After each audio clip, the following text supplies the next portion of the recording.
Selamat siang dan salam sejahtera untuk kita semua. Pendidikan bukan hanya tentang persoalan ke sekolah lalu mendapat ijazah, tetapi soal memperluas wawasan serta menyerap ilmu kehidupan. Perkenalkan, saya Septini Sena dari kelas 12 Otomatisasi Tata Kelola Perkantoran. Di pertemuan kali ini, saya akan membahas mengenai artikel yang berjudul Pencegahan Rebah pada Tanaman Padi Sawah.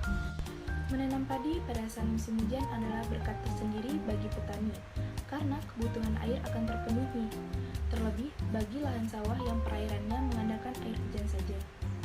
Namun di sisi lain menjadi kekhawatiran bagi petani yang tanaman padinya sudah mulai berbulir dan mulai menua. Akan terjadi rebah akibat ditimpa angin kencang dan hujan lebat yang terus-menerus. Apabila tidak diantisipasi, maka akan terjadi kerugian kehilangan hasil panen yang lebih besar. Karena tanaman padi yang sudah rebah biasanya akan mengalami gangguan dalam proses transfer unsur hara, yang akan berpengaruh pada perkembangan bulir padi.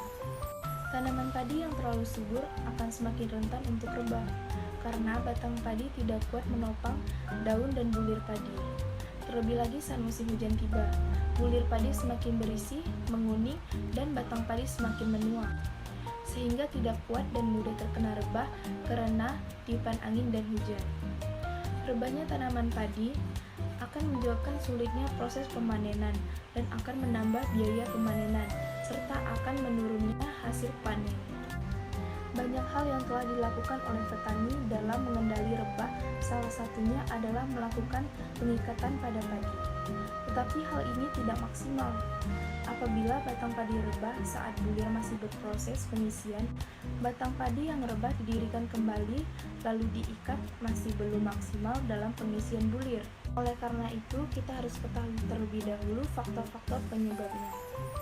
Penyebabnya yang pertama, tanaman padi pertumbuhannya terlalu gemuk atau subur. Hal ini menyebabkan batang tanaman padi tidak kuat menopang pertumbuhan daun dan balai. Maka sedikit saja terkena terpaan angin dan hujan akan mudah rebah. Yang kedua, pangkal tanaman membusuk akibat serangan hama atau penggenangan yang terlalu lama dan terus-menerus. Nah, sekarang apa sih yang harus kita lakukan agar dapat mencegah rebahnya tanaman padi? Nah, yang pertama yang dapat kita lakukan adalah memilih jenis varietas padi yang tidak terlalu tinggi atau tanah yang tidak tergenang air. Yang kedua, lakukan pemupukan yang berimbang sesuai dengan rekomendasi tanah atau dengan mengurangi penggunaan jenis unsur N atau urea. Karena jenis unsur tersebut akan mengakibatkan pertumbuhan menjadi lebat dan tanaman terlalu gemuk. Gunakan pupuk ZA atau NPK karena jenis pupuk tersebut bisa memperkuat batang. Ketiga, lakukan pengaturan perairan dengan tidak digenangi secara terus-menerus akibat batang akan menjadi mudah busuk. Keempat, penggunaan pupuk organik sangat diperlukan tanaman. Selain itu, pertumbuhan tanaman seperti akar, batang, dan daun, kebutuhan nutrisi mikro yang terdapat dalam organik sangat dibutuhkan tanaman untuk memperkuat batang padi. Apabila pemupukan sudah terkontrol dan berimbang, tanaman padi masih terlalu gemuk. Metode terakhir adalah pemotongan bagian atas. Ujung daun dipotong kurang lebih 10 hingga 15 cm pada saat padi berumur 45 hingga 50 hari setelah ditanam. Jangan sampai lebih karena bisa mengganggu pembentukan malai. Pemotongan bertujuan untuk mengurangi jumlah daun dan mengurangi beban yang ditopang batang padi terutama pada saat musim hujan.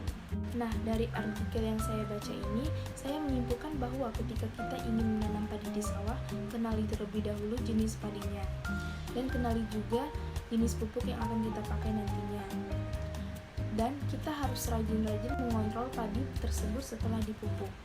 Jadi sekian dari saya berharap apa yang saya jelaskan dapat dipahami dan dapat berguna bagi orang-orang yang ingin tahu tentang bagaimana caranya pencegahan agar batang padi tidak mudah rebah. Jika ada tutur kata saya yang salah, saya mohon maaf. Sekian dari saya, terima kasih.